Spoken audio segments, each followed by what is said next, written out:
I think, and this is just a thought, I'm not saying I'm right, but I believe that to some men, seeing so much success on social media, it causes a similar effect to what some women go through when they see so much beauty on social media, on Instagram, TikTok, that they get so obsessed with it that it starts to do more harm than good. Because all of a sudden they're using all these filters, and it can even lead to some sense of self-hatred. Now, this is just potentially, okay? I'm not throwing this as a blank statement, but I do believe it happens for some people. Because the way I see social media, it's like a double-edged sword. It can do a lot of good, but it can also do a lot of bad. So here's the thing, for 99% of people, social media causes envy. Okay? There's a small 1%, then when they see all of these things, they don't really care. Maybe they already have that level of success. But for the rest, it is envy. Now, the thing about envy is that it's not inherently bad. There are two kinds of envy. On one hand, we have healthy envy. This is the kind of envy that's inspirational. It gives you admiration for what is possible. It's like a constructive comparison. It's basically when you look at someone who is very successful and you think to yourself like, yeah, if this is possible, if this person was able to achieve these things, maybe I can do it too, right? And it gives you this fuel to go out there and do things and try it yourself. It lets you see that there's a lot of doors with endless possibilities. But on the other hand, you have a different kind of envy, which is the unhealthy sort of envy. This one is based on resentment, bitterness, hostility, anger. It's the kind of envy that when someone sees this, instead of being inspired, it's the complete opposite. They don't believe it's possible, they're very skeptical, maybe they try to play it down as if it's not a big deal, they try to invalidate the things that this person has achieved. They're very destructive about the whole situation. But the thing is that what's interesting is that even though they dislike this person so much, or they have this unhealthy perception of them, they still want it,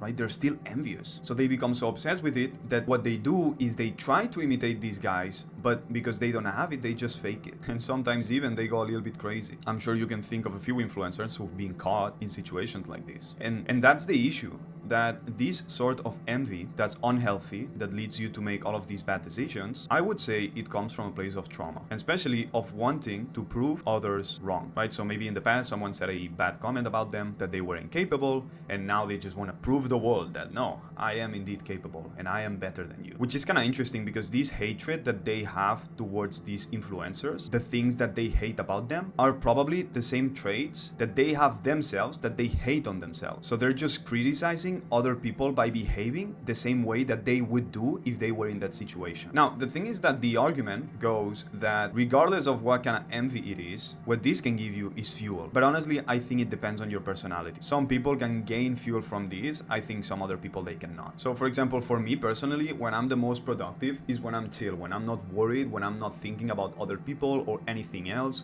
when I'm just coasting through life and I'm not stressing or anxious about anything. Now, here's the thing. All this comparison that you can have on other people, especially if it's kind of unhealthy, okay, and here's the thing, this is not so binary, okay, it's not always like 100% healthy or 100% unhealthy.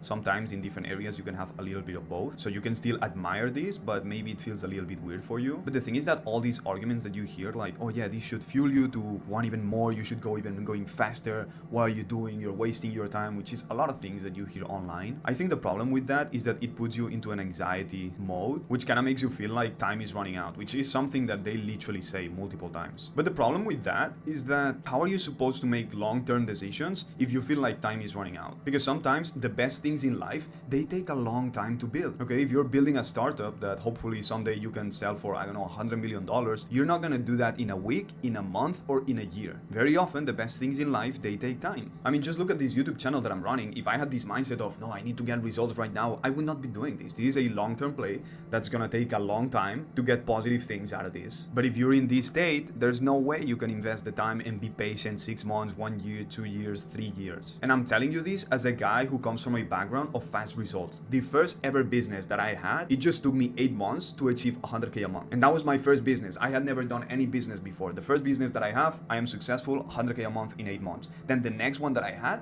in only 2 or 3 months, that's what it took me to achieve that again. So even from that background of past results, I'm telling you, like, you have to think long term. And I think all this fuel, like, oh, things need to happen now, fast, everything fast. I don't know, it can be complicated. I think the best framework, the best way you can look at it is that you have to be impatiently patient. By this, what I mean is that you have to be impatient in the sense that you need to make sure you're taking action now every single day. Like, do not wait to take action, but realize that things might take a long time to come to fruition. Now, for sure, it depends on how you're making money, right? If you're a trader, if you're a salesman, if you're a professional gambler, yes, for sure, I can see how having this anxiety mode and this mindset of time is running out, everything needs to happen now, I can see how in those professions these can be useful and how stress success can be an asset. So be mindful of whether this applies to you or not. And also, like, here's the thing, the reason why it's always like rush, you need it now, it's just so that they can generate scarcity so that you buy their products. And I'm mentioning this even though it might seem unrelated to what I was initially talking, because I think this fact that everything has to be now and you're not making it yet and you're a failure, and this the kind of way that a lot of influencers speak nowadays, I think it makes you put yourself into this category of unhealthy envy, because the message is just telling yourself that you're not there yet, that you're a failure and you have to act now, and if you don't, you're a loser. And what this does is that you can start to develop this sense of self-hatred, which then once you hate it on yourself, you might end up hating it on them too, and that's why it can cause some unhealthy envy. So the conclusion of this video is basically just to be aware of what category you fall into and whether this form of content on social media it is useful for you day to day based on the goals you want to achieve, and also based on your individual personality, because at the end of the day it's all about knowing what you want and what path you have to follow to get there. So anyways, that's it for this video. I hope it was clear,